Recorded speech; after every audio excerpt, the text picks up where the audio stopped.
It's Spoilerin time, folks. A show where we take all of the hard work we've done on Cordkillers, our other show, and learning where to watch things, how to watch things, which things to watch, and then we get to talk about the fun we had watching them, or sometimes the not fun we had watching it. This week, we definitely had fun watching the Larry Sanders Show, Hank's Contract and Out of the Loop, Mr. Robot, Episode 5 of Season 4, Watchmen, Season 1, Episode 3, The Good Place, Season 4, Episode 6, and the movie Terminator Dark Fate. I'm Tom Merritt. He's Brian Brushwood. Yeah, and as always, we have to start off by checking in on our silly movie draft. Oh, it's silly now that I'm winning. I see. I mean, some might say it was always silly. It's going to be silly how hard you're going to win, though. I feel good. Don't get me wrong. I still don't think it's in the bag for me to win because Star Wars: The Rise of Skywalker, but Joker making $300 million, let's just call it. And it's my only movie. I still have Dr. Sleep, Ford versus Ferrari, and Cats, as well as a couple other titles that won't make that much money. So I'm feeling pretty good, especially Ford versus Ferrari is getting like a ton of marketing out there. I mean, I got to tell you, I feel like it's a two-man race. I feel like it's you versus Brett Rounceville with 85% of the box office of Rise of Skywalker. What do we have coming out besides Dr. Sleep, which is mine? There's also Movie League Mike's Last Christmas, my own Playing with Fire, which will round me up. And that's it coming out. We just had Movie League Mike's Terminator Dark Fate with a very disappointing opening of 29 million. When I say, I mean, obviously it's disappointing for Movie League Mike because he wanted more, but also people were expecting it to open for more. Yeah, they were, funnily enough, Tom, they were hoping it would make more than 20% of its budget back. Yeah, and it got 70% on Rotten Tomatoes. I mean, you and I have our own thoughts about it. We're going to talk about here in a second, but it wasn't the critical panning of it that kept people out of the theaters. Yeah. Well, shall we just dive right in? Yeah. Let's just move right into talking about Terminator Dark Fate in a spoilery way. I was surprised when my wife surprised me with movie tickets to Terminator Dark Fate. It's not something we talk constantly about like we do other properties. We were, one morning last week, we were speculating what the Obi-Wan series would be about. We didn't talk about Terminator, but she's like, I'm really interested in seeing it. So over dinner, we were looking up the Wikipedia of Terminator 2 to kind of refresh our memories of where it ended. We saw the movie, we came out, we were both disappointed. I think Eileen even more so than me. She's like, I didn't even find the jokes funny. I found a lot of the jokes funny. I also found some things funny that maybe weren't supposed to be funny like you did, Brian. But overall, I'm like, you know what? It was a good Terminator movie. If you like Terminator, this movie's going to push all your buttons. They have a cool new lead. They have I wouldn't call them twists, but at least a couple of slight differences over previous Terminator movies. And there's lots of Terminators fighting with humans and other Terminators. And if that's your thing, you're going to like it. I learned a new phrase that I hadn't heard before. Get woke, go broke. Apparently that's a thing. If you get too far up your butt. Apparently when you make a movie about Hillary Clinton with all the guns shooting up Trump's wall as a revenge fantasy, which, by the way, I say that jokingly, but it's like part of me is thinking like some cynical writer somewhere thought they were going to tap into the latent rage of about politics and make a cash grab on it. This movie is kind of the worst of all worlds. Like, imagine a Terminator movie where they don't even mention the fact that there's time travel. They just what do you mean? They mentioned time travel. Yes, but usually they do some interesting things with that idea besides just act like it's the most normal thing in the world. I think they just assumed like everybody who's seen a Terminator movie knows about time travel. Let's not waste on the origin story, right? Sure, but maybe do something interesting with any of that. Also, don't make me relearn a new name for the bad guy. Like if you're going to change it from Skynet to Legion, maybe, I don't know, have a reason why that's the case. I was perfectly comfortable thinking of the bad guy as Skynet. They had to explain a way that she had eliminated the future in which Skynet existed. So they're like, it's Skynet, but under a different name because those bastards never learn. Sure. I don't believe it's a better movie for that, but that's fine. Also, if you're gonna totally wimpify the Terminator, Like maybe have a reason for it, or literally any conflict at all. I didn't feel like he was wimpified. How was he wimpified? Yeah, he sells drapes, and they spent. I thought that was just a cute counterpoint of like, this is a really strong Terminator guy. He's still the same guy, but you know what? He sells drapes. That's kind of fun. That I agree, and I did think it was funny the first 2 to 3 times that they tapped that particular joke. And I only remember 2 times they.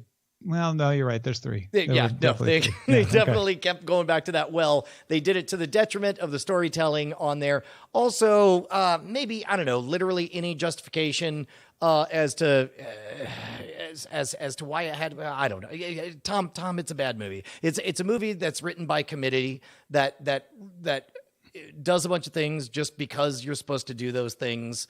I had a really good time. I did more laughing at than I would like at a Terminator movie, but also ultimately good for everyone, I guess. I don't know.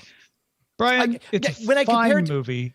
When I compare it to the Sarah Connor Connor Chronicles TV show, I start to get mad because the Sarah Connor Chronicles TV show is what is the sequel that Terminator 2 deserved, and not this. I think you've said all the things that need to be said. Let's move on to The Good Place, which I wasn't sure I liked this week. I didn't dislike it, but having it be him talking to Bad Janet as a flashback to things that hadn't happened for us yet didn't work for me. I would have preferred it just be a straight ahead episode. Although him letting her go at the end without any conditions, of course, implies that he's planted something in her that they expect to come to fruition when she gets back to the bad place. Whether it's an awakening based on his story or something that they actually implanted in her as a virus or something like that. I could go either way. The story itself about the book was hilarious. I found the book reading to be the most enjoyable thing of this week. What about you? It was fine. I don't know. Like at this point, I'm just sort of running on goodwill built up from 3 amazing seasons of mashing together philosophical discussions with the tropes of a primetime, Thursday night NBC show. I'd like. I don't know what themes did we figure out this week. I guess we asked, where does politeness fall on the ethical spectrum?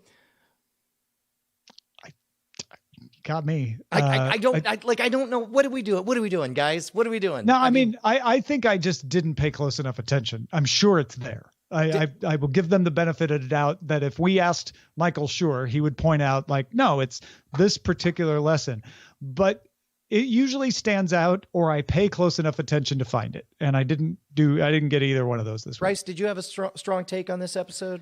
I really kind of not been synchronizing with the story of the new 4 humans. I think it was interesting to be like, well, yeah, in terms of like politeness, and it's very weird that no one's like, hey, isn't this like, in other words, heaven? Shouldn't people like me in heaven? I'm kind of surprised that this guy hasn't dawned on him that like people are being really crappy to him, and that either he needs to change or he's figured out in his mind, he's figured out that there's a better place and that's where he really belongs. So he's, trying to be a good person for the wrong reasons. And maybe it's good that they didn't just do what they did in season 1, which is like get them to realize they're not where they're supposed to be, and there's a problem with that, and that's what gets them to change. Instead, it's just this mushy middle of like, we're making progress every day, and we've been doing this for a long time, but the things that we're doing are just, it's them also doing ethics classes, but we don't see any of that, and now Chidi's gone. Beatmaster in the chat has it. We just, none of us care about the new contenders, and they're not giving us enough to hook our emotions onto. Yeah, and we have 2 new contenders, right? We have Chidi, who we know. We have Chidi's girlfriend, who we also know. We spend the least amount of time with her, who to me is the more interesting of the 4. The most interesting. She's dealing with a form of psychosis, and I like her. The other 2 I don't like, and I don't dislike them the way I disliked Eleanor in the first season. I mean, I really just disliked them.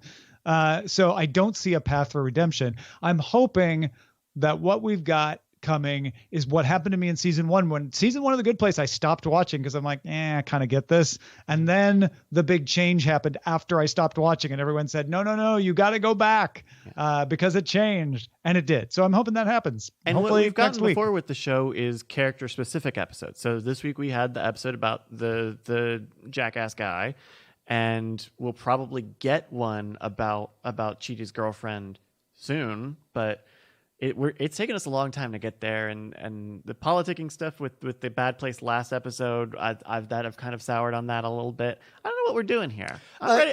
What are we doing? I'll tell you here? what would be genuinely interesting is to have some reason that the judge comes in and says, hey, spoiler alert, Chidi, we already know he's going to be good. He's done it before. Chidi's girlfriend, she was always destined for the good place. The other one was a demon or whatever. And then it's like, just make it all about Princeton. Take the, and I guess even the blogger guy, he's already kind of turning the corner on that. Like just for the rest of the show, make it all about Princeton. I would love that. I mean, I don't find it, they've done such a good job with both those guys. I mean, yeah, the blogger guy's turning a corner, but I don't know how they could have him turn the corner all the way and have me believe it.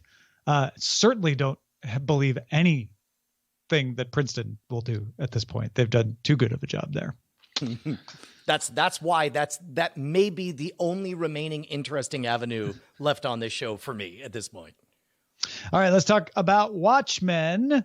Where all my theories about like, they're just going to leave the old universe behind, were blown away as we bring back a major character from the comic book / movie, and have her on the phone leaving a message for Dr. Manhattan throughout the entire episode. That said, a very interesting episode. And I liked how this character came in and just kind of set all the other characters on their ear. It was an interesting choice, and I enjoyed watching it. I loved it. And it's really interesting because I'm sort of fascinated. There's two aspects to the drama. One is actually watching Watchmen. And my second favorite Watchmen story is watching Justin Robert Young wrestle with his feelings about Damon Lindelof writing The Watchmen. I thought it was great. I loved everything about it. The idea that they held off and for 2 full episodes convinced me that, the past is just dead and buried in the past. And this is going to be a new story set in that same universe. And then to reveal the truth, like, nope, psych, it's just them, but older and with all the same baggage that they have. I dug it. I dug it a lot.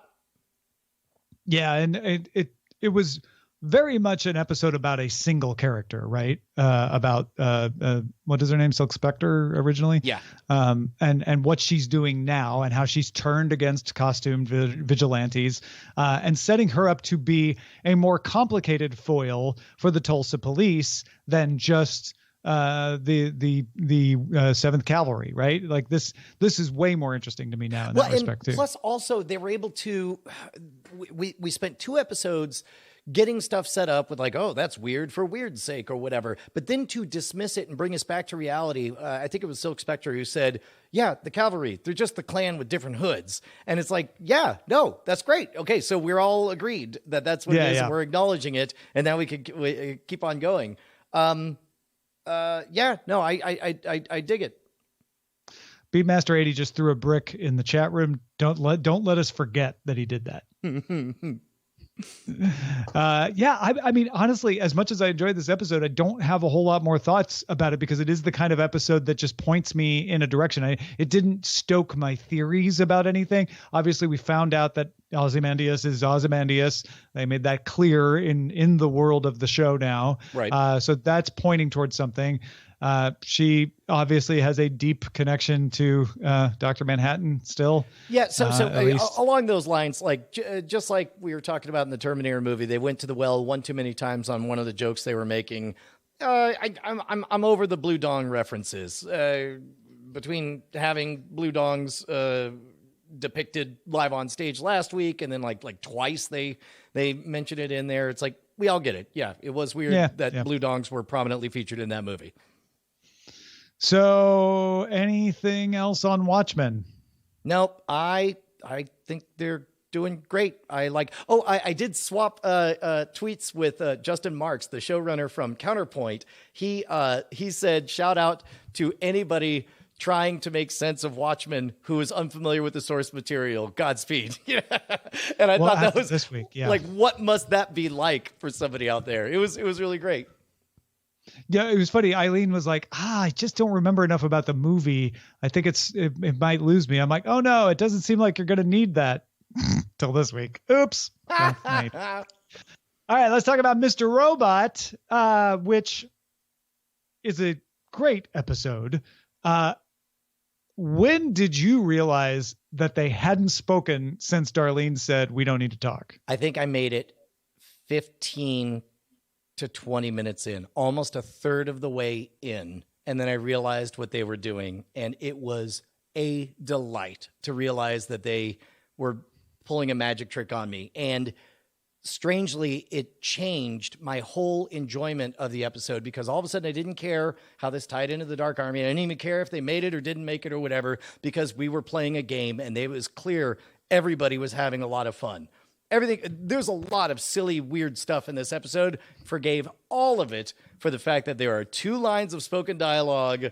We don't need to talk, followed by it's time for us to talk. It was great. I really enjoyed it.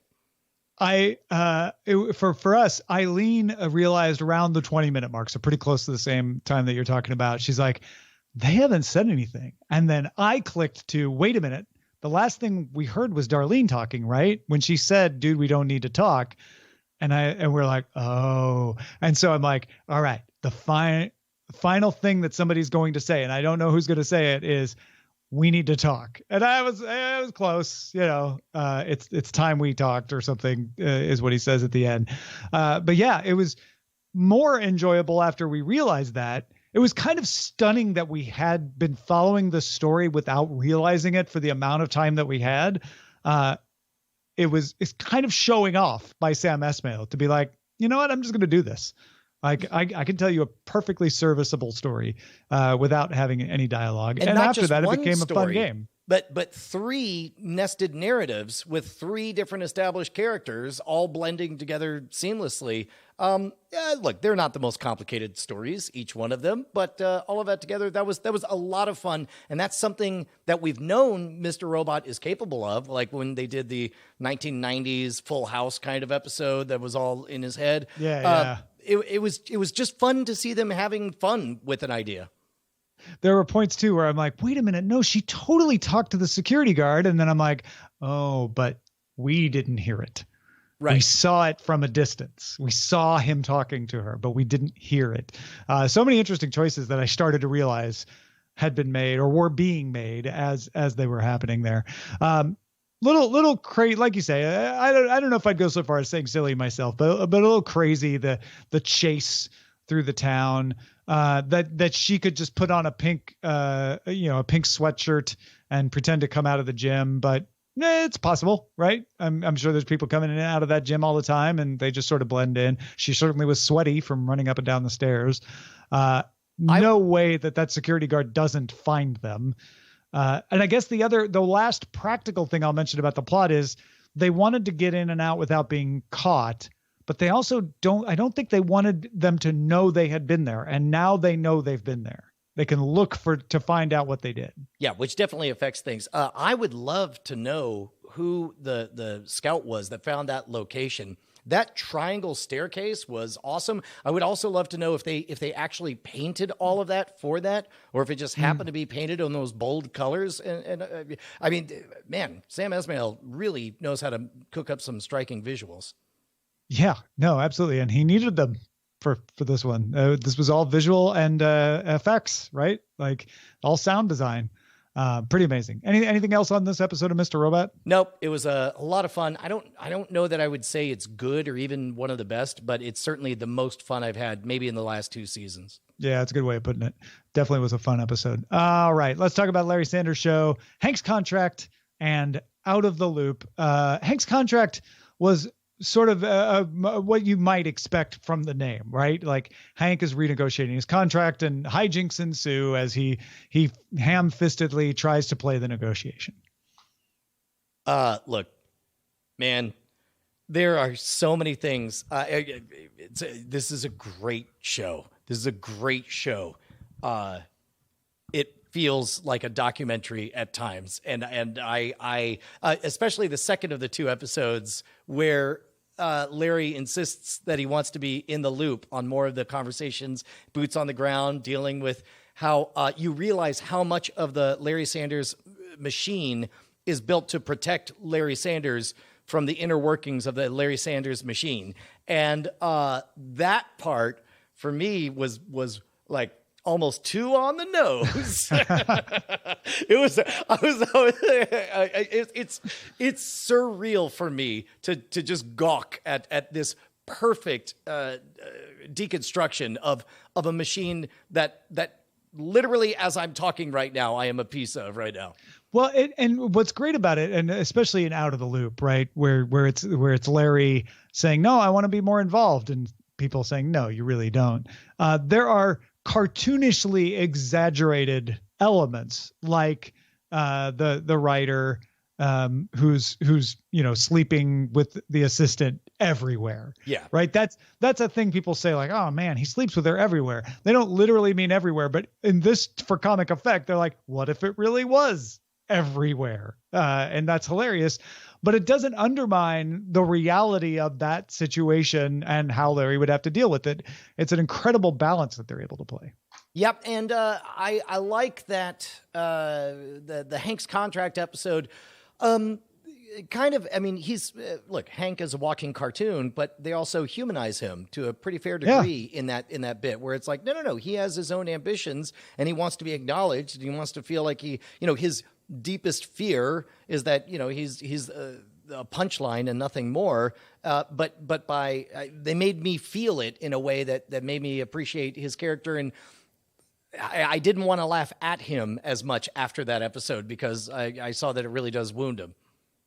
I think one of my favorite pieces of that story is having Larry stand up for him secretly, like, listen, give him everything he wants or I walk. The next scene, having Hank say, hey, I got my contract signed. And Larry saying, so you got what you want? He's like, yeah. But then slowly revealing that he didn't get almost anything he wanted except for the cart, right? The silliest part. And then which he paid Larry for. sort of he realizing, like, what's that? Remember, he paid for the cart. He even goes, oh, don't tell anybody. I bought right. it. And he bought it himself. You're right. I'd forgotten that aspect of it. Yeah. So he almost didn't get anything he wanted.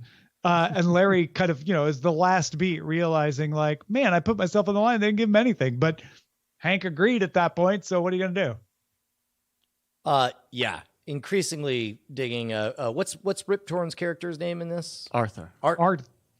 Oh, that's right. That's right. No, fantastic. That dynamic just slays me. Yeah. Good stuff with the Larry Sanders Show. So thanks everybody for watching along with us. Don't forget, we're off next week for the Veterans Day holiday in the United States, but we will catch up on all of this stuff the following week as these shows continue to mount. We will do our best to help you through this trying time of peak television. Navigating the trying times of peak television ever since 2009. Thanks everybody for supporting us at patreon.com/Cordkillers as well. We'll spoil you again next time.